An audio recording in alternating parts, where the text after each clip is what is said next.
Hello student, আশা করছি তোমরা সকলেই অনেক ভালো আছো। আজকে আমরা আলোচনা করব ডাব্লিউবিপি ও কেপি পরীক্ষার জন্য অত্যন্ত গুরুত্বপূর্ণ প্রশ্ন ও উত্তর। ক্লাসগুলি তোমরা খুব মনোযোগ সহকারে প্রথম থেকে শেষ পর্যন্ত দেখতে থাকো। আশা করছি তোমরা কমন পেয়ে যাবে। আজকে আমাদের প্রথম প্রশ্ন রয়েছে, শিবাজি সাগর কোন রাজ্যে অবস্থিত? এর সঠিক উত্তর হবে শিবাজি সাগর হচ্ছে অপশন ডি অর্থাৎ মহারাষ্ট্র রাজ্যে অবস্থিত। তারপরে চলে যাব পরবর্তী নাম্বার কোশ্চেনে। পরবর্তী আমাদের দ্বিতীয় নাম্বার কোশ্চেন রয়েছে, ভারতের জাতীয় সঙ্গীত কে লিখেছেন? এর সঠিক উত্তর হবে ভারতের জাতীয় সঙ্গীত লিখেছেন হচ্ছে রবীন্দ্রনাথ ঠাকুর। এটা একটি অত্যন্ত ইম্পর্ট্যান্ট একটি কোশ্চেন রয়েছে, ভারতের জাতীয় সঙ্গীত কে লিখেছেন। তারপরে চলে যাব পরবর্তী নাম্বার কোশ্চেনে। পরবর্তী আমাদের তৃতীয় নাম্বার কোশ্চেন রয়েছে, ভারতের প্রথম সংবাদপত্র কোনটি? এর সঠিক উত্তর হবে ভারতের প্রথম সংবাদপত্র হচ্ছে বেঙ্গল গেজেট। তারপরে চলে যাব পরবর্তী নাম্বার কোশ্চেনে। পরবর্তী 4 নাম্বার কোশ্চেন রয়েছে, ভারতে ধান উৎপাদনে প্রথম রাজ্য কোনটি? এর সঠিক উত্তর হবে ভারতে ধান উৎপাদনে প্রথম রাজ্য হচ্ছে পশ্চিমবঙ্গ রাজ্যটি। তারপরে চলে যাব পরবর্তী নাম্বার কোশ্চেনে। পরবর্তী আমাদের 5 নাম্বার কোশ্চেন রয়েছে, ভারতীয় সংবিধানের রক্ষাকর্তা কে? এখানে 4টি অপশন দেওয়া রয়েছে, ভারতীয় সংবিধানের রক্ষাকর্তা কে? এর সঠিক উত্তর হবে ভারতীয় সংবিধানের রক্ষাকর্তা হচ্ছে সুপ্রিম কোর্ট। তারপরে চলে যাব পরবর্তী নাম্বার কোশ্চেনে। পরবর্তী 6 নাম্বার কোশ্চেন রয়েছে, কোন দেশের সাথে অরুণাচল প্রদেশের সীমানা নেই? এটাও একটি অত্যন্ত ইম্পর্ট্যান্ট একটি কোশ্চেন রয়েছে, কোন দেশের সাথে অরুণাচল প্রদেশের সীমানা নেই?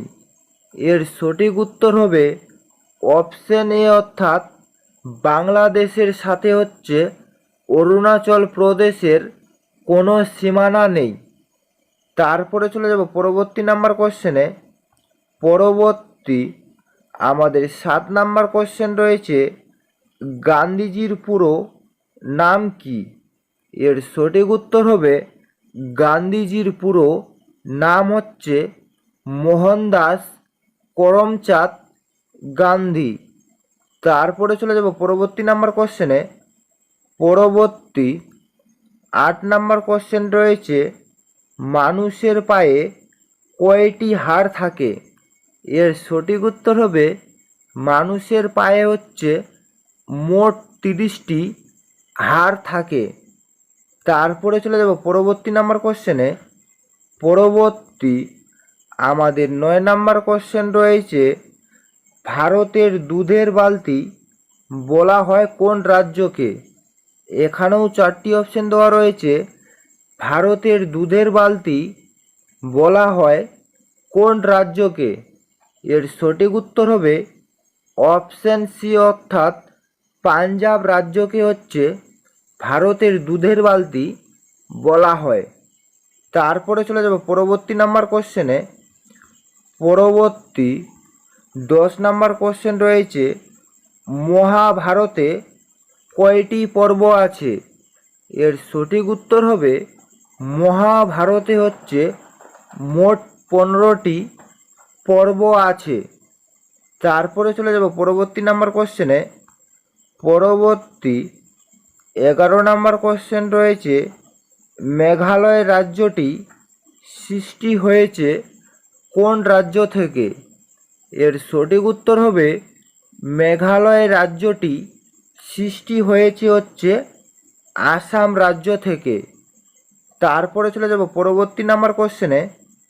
পরবর্তী 12 নাম্বার কোশ্চেন রয়েছে, কত সালে বঙ্কিমচন্দ্র আনন্দ মঠ রচনা করেন?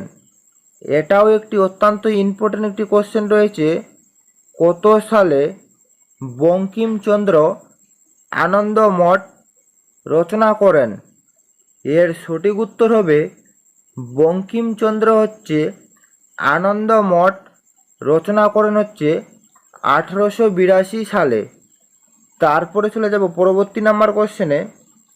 পরবর্তী আমাদের 13 নাম্বার কোশ্চেন রয়েছে, কোন খেলার অপর নাম সকার? এর সঠিক উত্তর হবে সকার হচ্ছে ভলিবল খেলার অপর নাম। তারপরে চলে যাব পরবর্তী নাম্বার কোশ্চেনে। পরবর্তী 14 নাম্বার কোশ্চেন রয়েছে, আরশোলার কত জোড়া পা আছে? এখানেও 4টি অপশন দেওয়া রয়েছে, আরশোলার কত জোড়া পা আছে? এর সঠিক উত্তর হবে আরশোলার হচ্ছে মোট 2 জোড়া পা আছে। তারপরে চলে যাব পরবর্তী নাম্বার কোশ্চেনে। পরবর্তী আমাদের 15 নাম্বার কোশ্চেন রয়েছে, নিচের কোন গ্রহটির বলয় দেখা যায়? এর সঠিক উত্তর হবে এখানে বলয় দেখা যায় হচ্ছে অপশন ডি অর্থাৎ শনির। তারপরে চলে যাব পরবর্তী নাম্বার কোশ্চেনে। পরবর্তী 16 নাম্বার কোশ্চেন রয়েছে, কলকাতায় প্রথম ফুটবল খেলা কবে শুরু হয়?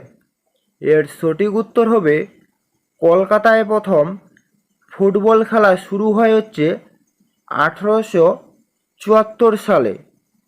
তারপরে চলে যাব পরবর্তী নাম্বার কোশ্চেনে। পরবর্তী আমাদের 17 নাম্বার কোশ্চেন রয়েছে, কোন রশ্মির তরঙ্গ দৈর্ঘ্য সবচেয়ে কম? এর সঠিক উত্তর হবে তরঙ্গ দৈর্ঘ্য সবচেয়ে কম হচ্ছে বেগুনি রশ্মির। তারপরে চলে যাব পরবর্তী নাম্বার কোশ্চেনে। পরবর্তী 18 নাম্বার কোশ্চেন রয়েছে, আলোকবর্ষ কোন রাশির একক? এখানেও 4টি অপশন দেওয়া রয়েছে, আলোকবর্ষ কোন রশ্মির একক? এর সঠিক উত্তর হবে আলোকবর্ষ হচ্ছে দূরত্বের একক। তারপরে চলে যাব পরবর্তী নাম্বার কোশ্চেনে। পরবর্তী 19 নাম্বার কোশ্চেন রয়েছে, গম উৎপাদনে প্রথম রাজ্য কোনটি? এর সঠিক উত্তর হবে গম উৎপাদনে প্রথম রাজ্য হচ্ছে উত্তরপ্রদেশ রাজ্যটি। তারপরে চলে যাব পরবর্তী নাম্বার কোশ্চেনে। পরবর্তী লাস্ট 20 নাম্বার কোশ্চেন রয়েছে, কলকাতা বন্দর কোন রাজ্যে অবস্থিত? এর সঠিক উত্তর হয়ে যাবে কলকাতা বন্দর হচ্ছে অপশন সি অর্থাৎ পশ্চিমবঙ্গ রাজ্যে অবস্থিত। এই ছিল মূলত আজকের আপডেট। যদি তোমাদের ভিডিওটি ভালো লেগে থাকে তাহলে অবশ্যই লাইক, কমেন্ট এবং শেয়ার করে দিবেন।